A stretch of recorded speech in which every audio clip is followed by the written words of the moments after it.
alors qu'il vient de rendre hommage aux 4 soldats tués par de présumés éléments des milices indépendantistes. En coulisses, le chef de l'État prépare un voyage dans la capitale du Nord-Ouest.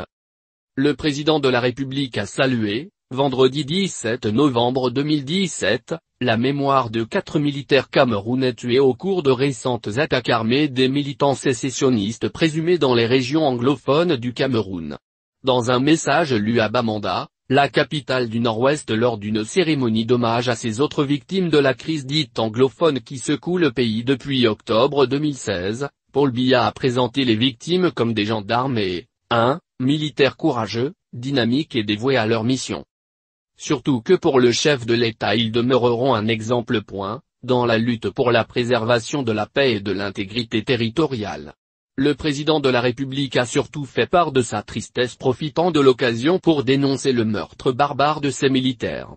Parallèlement, comme retombée de la dernière mission du Premier ministre, Phil Mongyang, dans les 2 régions concernées par cette crise, un voyage du président de la République se prépare. Pour le moment, des indiscrétions font état d'un déplacement qui devrait intervenir courant décembre 2017. En tout cas, les services de sécurité de la présidence de la République y travaillent depuis des semaines.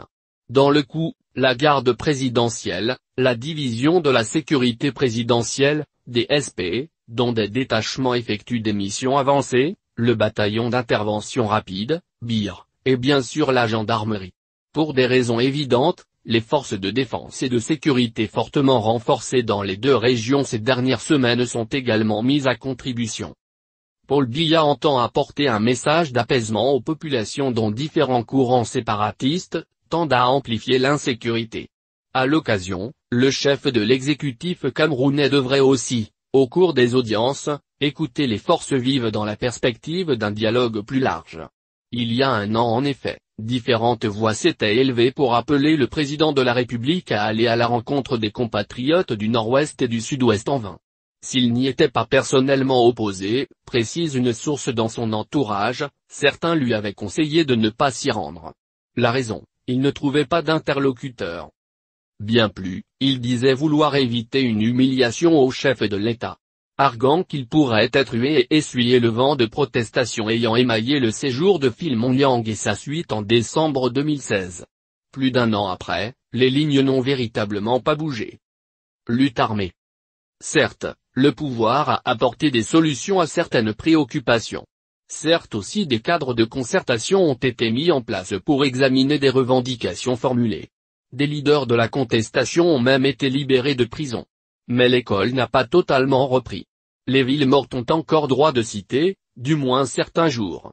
Le mouvement sécessionniste semble s'être intensifié au point de s'enrichir d'une autre phase, la lutte armée. Une dimension inadmissible pour les Camerounais et le pouvoir de Yaoundé.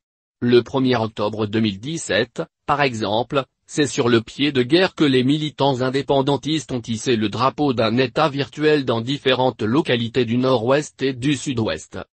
Les 06, 07 et 10 novembre 2017, 3 gendarmes ont été abattus et un militaire égorgé dans le Nord-Ouest et le Sud-Ouest respectivement.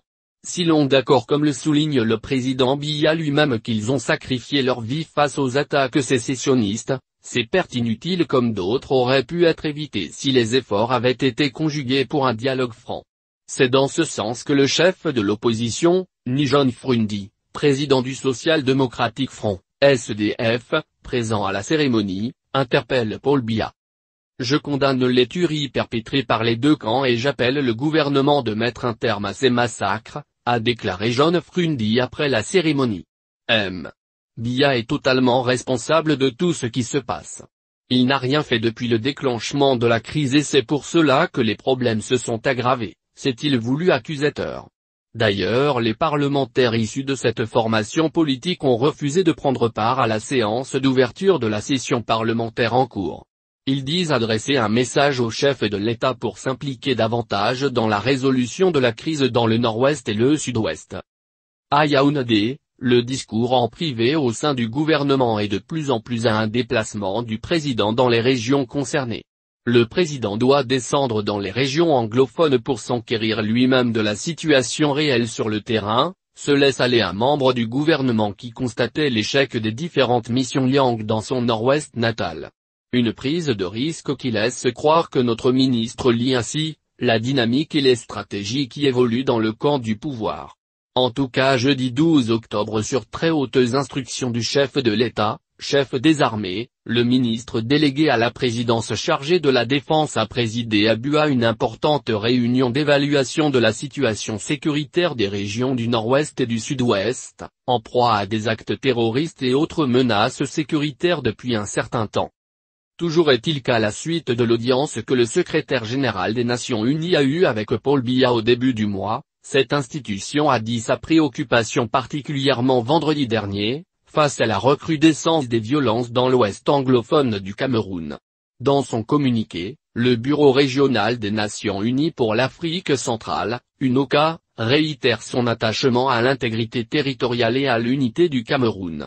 Lui qui suit avec une grande attention la situation dans les régions du nord-ouest et du sud-ouest du Cameroun.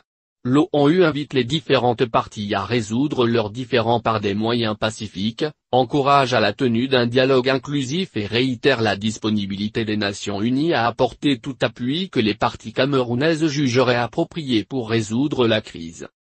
Des prises de position et appels qui font une fois de plus tourner les yeux vers Etoudi où comme d'habitude on excipe que le président a son temps. Le président prend son temps.